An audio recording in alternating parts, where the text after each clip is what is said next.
hello, a warm good morning to everybody. Welcome you all to Vipras Vidya. Myself Kavya. അപ്പോൾ നമ്മൾ ഇന്ന് discuss ചെയ്യാനായിട്ട് പോകുന്നത് എക്കണോമെട്രിക്സിലെ തന്നെ മെഷർമെൻറ്റ് സ്കെയിൽസ് ഓഫ് വേരിയബിൾസിനെ കുറിച്ചാണ്. ഒരുപാട് സ്കെയിൽസ് ഉണ്ടല്ലേ, അപ്പോൾ അത് ഏതൊക്കെയാണെന്ന് നോക്കിയാലോ. So let's start.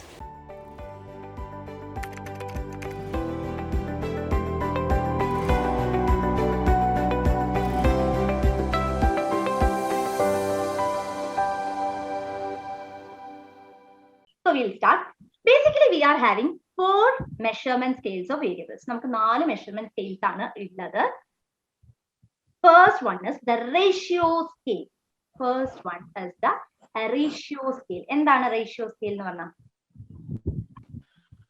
പഠിച്ചിട്ടുണ്ടോ? Ratio and proportion. 10th ക്ലാസ്സിൽ പഠിച്ചിട്ടുണ്ടോ? നമ്മളൊക്കെ പഠിച്ചിട്ടുണ്ട് കേട്ടോ. ഇല്ലെന്ന് പറഞ്ഞിട്ടുണ്ടെങ്കിൽ നാണക്കേടാണ്.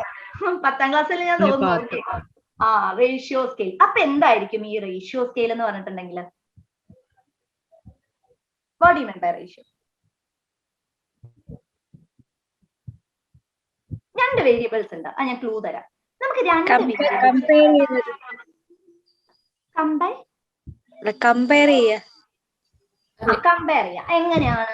എങ്ങനെയാണ് മക്കള് പറയൂ, എങ്ങനെയാണ് കമ്പയർ ചെയ്യാന്ന് പറയുമ്പോ എങ്ങനെയാണ് നമ്മൾ ഉദ്ദേശിച്ചത്? പറഞ്ഞോളൂ.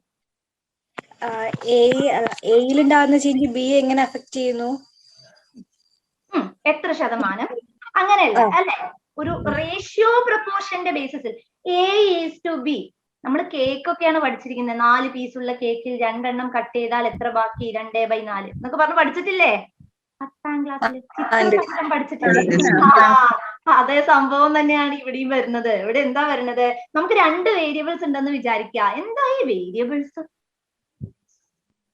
എന്താ വേരിയബിൾസ്? എപ്പോഴും എനിക്കൊക്കെ പഠിക്കുന്ന സമയത്തുള്ള ഒരു ഡൗട്ട് ആയിരുന്നു. ഈ സാർമാർ വന്ന് വേരിയബിൾസ് എന്ന് പറയും, പക്ഷെ എന്താന്ന് എനിക്ക് പിടികിട്ടിയിരുന്നില്ല. എന്താ വേരിയബിൾസ്?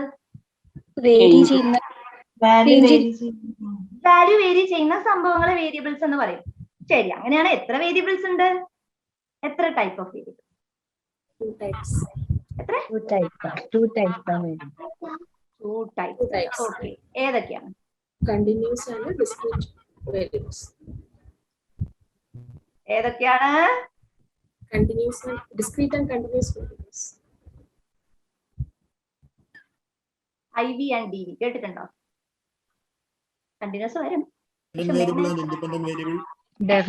ഇൻഡിപെൻഡന്റ് വേരിയബിളും ഡിപെൻഡന്റ് വേരിയബിളും. എന്താ ഇപ്പൊ ഡിപെൻഡന്റ് വേരിയബിൾ? ചുമ്മാ ഒരു വേരിയബിൾ അത്രേ ഉള്ളൂ, അങ്ങനെയാണോ?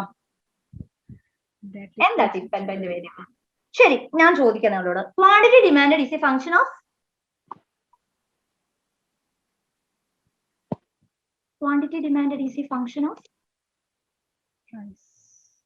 അത് പഠിച്ചിട്ടില്ലേ നിങ്ങൾ? ലോ ഓഫ് ഡിമാൻഡ് അറിയില്ലേ? Quantity demanded is a function of price. Okay, ശരി. അങ്ങനെയാണെങ്കിൽ ഇവിടെ ക്വാണ്ടിറ്റി ഡിമാൻഡഡ് ആരാണ്? Independent variable. കേട്ടില്ല മാം? കേട്ടില്ല മോളെ? Independent variable. ഡിപെൻഡന്റോ? ഇൻഡിപെൻഡന്റ് ആണോ? പ്രൈസിനെ ഡിപെൻഡ് ചെയ്യുന്നതല്ലേ. ഈ ക്വാണ്ടിറ്റി ഡിമാൻഡ് എന്ന് പറയുന്ന ഈ സാധനം എന്തിനെ ആശ്രയിച്ചാണ് നിൽക്കുന്നത്? പ്രൈസിനെ ആശ്രയിച്ചാണ് നിൽക്കുന്നത്. അപ്പോൾ ആരെ ആശ്രയിക്കുന്നുവോ അതിന് നമുക്ക് എന്ത് പറയാം മക്കളെ? We can call it as dependent variable. ഇവിടെ ആരെയും കൂസലാക്കാതെ നിൽക്കുക കേട്ടോ മൂപ്പരെ, ആരെയും കൂസലാക്കാതെ നിൽക്കുക നമ്മളെ പ്രൈസ്. അപ്പം എന്താണ് നമ്മൾ പറയുക? That is called as independent variable. പിടികിട്ടിയോ? ക്ലിയർ? യെസ്. അപ്പം ഇങ്ങനെ 2 വേരിയബിൾസ് ഉണ്ടെന്ന് വിചാരിക്കാം. ഇങ്ങനെ 2 വേരിയബിൾസ് നമുക്കുണ്ടെങ്കിൽ ഈ 2 വേരിയബിൾസിനെ നമ്മൾ ഒരു റേഷ്യോയുടെ ഫോർമാറ്റിൽ റെപ്രസെന്റ് ചെയ്യുകയാണെങ്കിൽ അതിനെയാണ് നമ്മൾ എന്തായിട്ട് വിളിക്കുക മക്കളെ? We call it as a ratio scale. Clear for everyone? Yes. Okay. Next നമുക്കുള്ളത് എന്ന് പറഞ്ഞെങ്കിൽ it is interval scale. എന്താണ് ഇന്റർവൽ? ആ പേര് തന്നെ നമുക്ക് കിട്ടും. What is interval scale?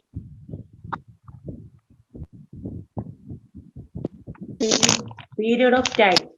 That is based on, yes.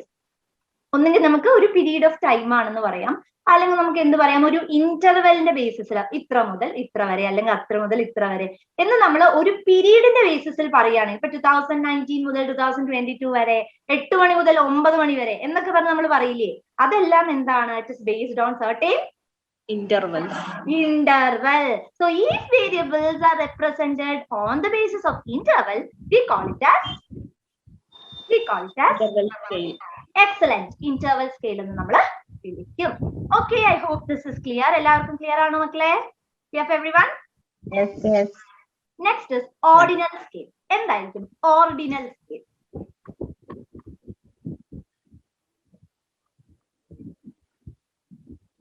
പോരട്ടെ, ആ പേര് തന്നെ ഉണ്ട്. ആ പേര് നമ്മൾ എക്കണോമെട്രിക്സ് പഠിക്കുമ്പോൾ ആ പേരിലേക്ക് ചിന്തിക്കുക. കാരണം ചിലപ്പോൾ നമ്മൾ മറന്നു പോകും കോൺസെപ്റ്റ്.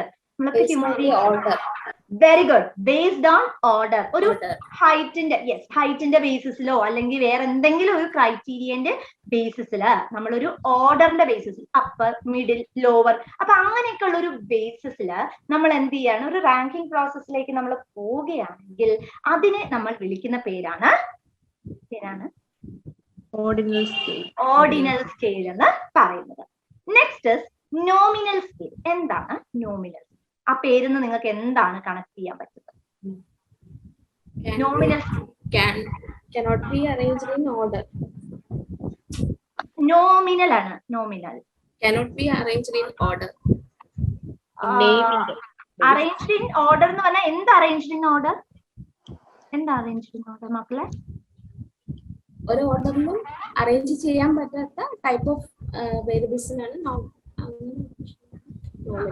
അങ്ങനെയും പറയാം. അല്ലെങ്കിൽ നമുക്ക് എങ്ങനെ പറയാം, നെയിമിന്റെ ബേസിസിൽ. ഓർത്ത് നോക്കിക്കേ, ഈ നോമിനൽ എന്ന് പറയുന്ന ഈ ഒരു ടേം വരുമ്പോ നമുക്ക് കൂടുതലായിട്ടും റിലേറ്റ് ചെയ്യാൻ പറ്റുന്നത് എന്ന് പറയുന്നത് എന്താണ്? നെയിം അല്ലേ നമുക്ക് റിലേറ്റ് ചെയ്യാനായിട്ട് പറ്റുന്നത്. അങ്ങനെ നിങ്ങൾ ഓർത്ത് വെക്കുക. ഓർഡിനൽ വരുന്ന സമയത്ത് നിങ്ങൾക്ക് ഓർഡറുമായിട്ട് ഓർക്കാം. ഇന്റർവെൽ എന്ന് പറയുന്ന സമയത്ത് നമുക്ക് ഭയങ്കര താല്പര്യമുള്ളതാണല്ലോ ഇന്റർവെൽ കിട്ടുക എന്ന് പറയുന്നത്. അപ്പൊ ആ ഇന്റർവെല്ലിനെ കുറിച്ച് ഓർക്കുക. റേഷ്യോ എന്ന് പറയുന്നത് എന്താണ്? ഇത്ര റേഷ്യോ. കേക്ക് നമുക്ക് തിന്നുന്ന കാര്യങ്ങളെ പറ്റി ഓർക്കാം. ഓക്കെ, അപ്പൊ പെട്ടെന്ന് നമ്മളുടെ മൈൻഡിൽ നിൽക്കും. റേഷ്യോ സ്കെയില് അതും പഠിച്ചു. ആർക്കെങ്കിലും എന്തെങ്കിലും ഡൗട്ട് ഉണ്ടോ? Any doubt?